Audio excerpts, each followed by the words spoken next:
Это наши кролики. Уже большие. Сейчас посмотрим, что у нас тут. Ой, тут, конечно. Привет. Тут, конечно. Все вот так вот. Сейчас у другой крольчихи посмотрим. Сереж, а ты видел, что у них вообще пуха нету? А куда он делся? Я не знаю, зачем он нужен. Им тепло. Жарко. Уже реально он бегать начинает. Слушай, ну вот этот, который возле стенки лежит, он бутуз такой, он раз за троих ест. Вот этот вот? Да, для Ну, какой, он больше да. всех.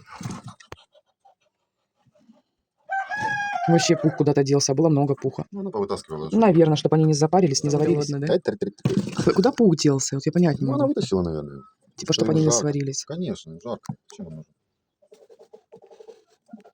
Вот видишь, поползали. Угу. Может, ей у него пуха нужно подубрать чуть-чуть? Они, чтобы Да они не надо. сварились. Видишь, они уже тоже вот оброслись. Да не трогаем мы их. Смотрим, трупиков нет? Нет, я проверял. А где Сергей?